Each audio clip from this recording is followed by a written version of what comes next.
NTV Bangla. আসুন দেখে নিন আজকের খবর।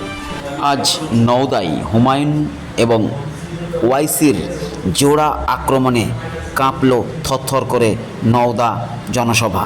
নওদা জনসভা থেকে মমতাকে তীব্র হুঙ্কার দিলেন ওয়াইসি এবং হুমায়ুন। তারা বললেন যে বাংলার মানুষ তাদেরকে এবার ছুঁড়ে ফেলবে, মসনদে নিয়ে আসবে হুমায়ুন কবিরকে, বাংলার বাঘ হুমায়ুন কবিরকে।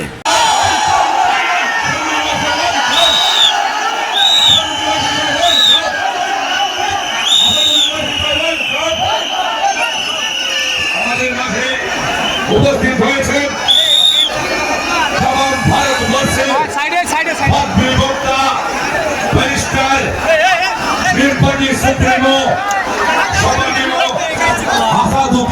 মসজিদে নামাজ পড়ছেন। নামাজ পড়ার পরে উনি এখানে এসে দাঁড়িয়ে আপনারা শান্তভাবে আমাদের বক্তব্য শোনার জন্য ওয়াইসি সাহেবের বক্তব্য এবং আমরা আগামী নির্বাচনে আমাদের পার্টির ইশতেহার প্রকাশ করব। এখান থেকে আমরা বাংলার মানুষের কাছে আমাদের বক্তব্য কি, আমরা কেন নির্বাচনে অংশগ্রহণ করছি সেটা আপনাদের সকলের অবগতির জন্য আমি পার্টির চেয়ারম্যান হিসাবে আমাদের পার্টির যে ইশতেহার 22টা বাস পেয়েছি। মুখ্যমন্ত্রীর প্রোগ্রামের জন্য আমাদের বাস সিন্ডিকেট বাস পর্যন্ত পয়সা নিয়েও দিচ্ছেন না। তাহলে কত রকম অসহযোগিতা আমাদের সঙ্গে বর্তমান সরকার করছে দেখুন। কিন্তু আশ্চর্যের বিষয়, আনন্দের বিষয় যে বড়ুয়াতে মুখ্যমন্ত্রী আসছে বড়ুয়া সিট জিতানোর জন্য, সেখানকার জেলার এসসি এসটি সেলের সভাপতি ষষ্ঠীচরণ মাল আমাদের মঞ্চে উপস্থিত হয়েছে, আজকে জয়েন করবে আমাদের আম আদমি পার্টিতে। ষষ্ঠীচরণ মাল আজকে দিনেও এই সময়েও মমতা ব্যানার্জির তৃণমূল দলের এসসি এসটি সেলের জেলা সভাপতি ষষ্ঠীচরণ মাল। উনি আমি এক সময় কার্যকরী সভাপতি ছিলাম এই জেলায় তৃণমূলে, তখন ওকে ব্লক সভাপতি করেছিলাম বড়ুয়া ব্লকের, এই ষষ্ঠীচরণ মালকে।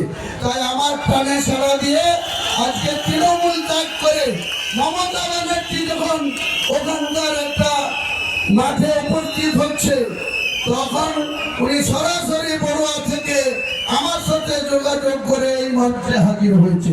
কাজে আমরা অভিনন্দন জানাই ষষ্ঠীচরণ মালকে এবং ভালোভাবে ওনাকে সম্মান দিয়ে আগামী দিনে মমতা ব্যানার্জির দলের প্রতীকের যে প্রতিমা রজক দাঁড়িয়েছে তার বিরুদ্ধে এই ষষ্ঠীচরণ মালকে আমরা বড়ুয়া সিটে আমাদের দলের প্রতীকে নির্বাচিত করার জন্য আগামী দিনে কনটেস্ট করবে।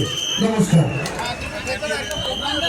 আজকের সভা ধরে আরো 20টি সভা ওয়াইসি সাহেব আর আমি যৌথভাবে বাংলার মাটিতে কোথাও কুচবিহার থেকে শুরু করে উত্তর দিনাজপুর, মালদা, মুর্শিদাবাদ, বীরভূম, নদিয়া, হাওড়া, হুগলি, উত্তর 24 পরগনা, দক্ষিণ 24 পরগনা, বিভিন্ন জেলায় নদিয়া আমরা যৌথভাবে সভা করব। পক্ষে 20টা, যেখানে একটি মঞ্চে ওয়াইসি সাহেব এবং আমি থাকবো। এছাড়াও ওয়াইসি সাহেবের পার্টির মুম্বাইয়ের যিনি রাজ্য সভাপতি সুবক্তা তিনিও আসবেন, ওনার ভাই আকবর ওয়াইসি তিনিও আমাদের আছেন। তিনার নিজের মেয়ের স্বামীর ব্যাপারে ব্যস্ত আছেন।